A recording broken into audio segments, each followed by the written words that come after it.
Hello guys, welcome to the channel. So our today's video is dropout layer. So what is dropout layer? A dropout layer is a regularization technique used in deep learning to reduce overfitting. Okay. So what we do in dropout layer, how we perform dropout layer. During training, it randomly turns some neurons off, means it drops some neurons. So the model does not become too dependent on few neurons. Okay.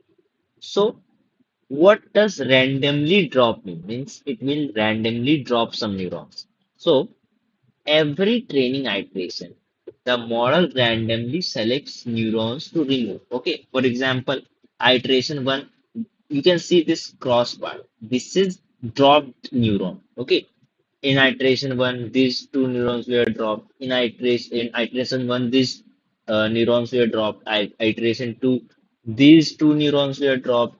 Iteration three, these neurons were dropped. Okay. So this is how drop neurons keeps changing. Okay. So there is one important term, dropout rate. So the dropout rate tells us what percentage of neurons should be removed. For example, dropout is equal to 0.2. Then 20% of neurons from that particular iteration will be dropped, and active and 80% will remain active. Okay. So during training, dropout is active, means we will perform dropout during training. Some neurons are randomly turned off. Every batch uses a slightly different network. Okay. So because of this, the model becomes more robust and learns better features. Okay. And during testing, here during testing, no neurons will be dropped. Means dropout layer will be not active for testing. Okay.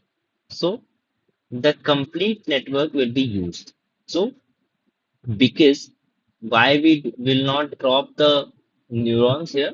Because we want the model to use all the knowledge it has learned. Okay, so during training, dropout will be on, and during testing, dropout will be off. Okay, so let's see how we can add dropout layer to my during my training. Okay, so again, I will use customer tune prediction model for this. Okay. So I have done some customization to make it overfitted. So here you can see its accuracy 81 point for training, 79% for testing. So this is clearly showing this is overfitted. Okay. Let's rerun this. Yeah. Yeah. Here, here you need to add from Keras.layers import dense. With dense you need to import dropout layer.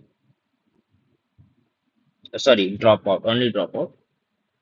This is dropout. I have imported from Keras.layers. Okay. Now in our previous video we saw we added batch normalization to each hidden layer. This last one is your output layer, and these three are your hidden layers. So we added batch normalization to each layer. So exactly in the same way, this time I will add dropout. So I will simply I will write ann dot add. I will call my dropout, and and here you can see what we need to give the dropout rate. Okay. Suppose I am giving dropout rate as 0.2 to each layer. I will simply copy this. I will paste this to all my hidden layers. Okay. So you can customize this also. You here in the first layer you have added 0.2. Here you can add 0.3, 0.1, anything. You can customize that. Okay. Uh, to reduce overfitting. Okay. So Don't add dropout to your output layer. This last one is your output layer. Don't add a dropout layer to this. Okay. Now let me run this and let me check if it removed my if it will remove my overfitting or not.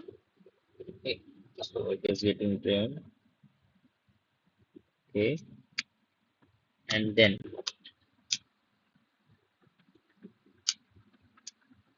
yeah, it basically decreased my accuracy also, but little bit it reduced my overfitting. Okay, here you can see 78.9 and 79.81. There was difference of 2. Now it has a difference of something around 0.9. So it reduced a little bit overfitting, but it also decreased my accuracy. So let me customize this more. Let me add 0.3. Okay, and let me rerun this.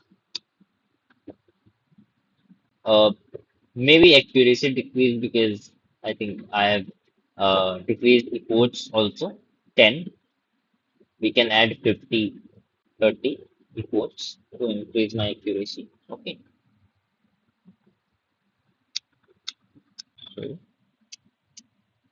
let's check this. No, it is overfitted. Okay. So like 0.9 is 0.9 is the difference between these two accuracies. So it is little bit overfitted, but this is how dropout layer reduces overfitting. Okay, so you can keep customize this value 0.2, 0.3, 0.2 like this. Okay, so until and unless you uh, basically overfitting should be removed. So this is how we add dropout layer to all hidden layers, not output layer. Remember that, not output layer, only hidden layers. From we will first import dropout from Keras.layer with dense, and then we will add dropout to each hidden layer, not output layer. Okay. So this is how dropout layer works. Okay. To reduce overfitting. So that's all in this video. In the next video, we will discuss hyperparameter tuning. Okay. Thank you.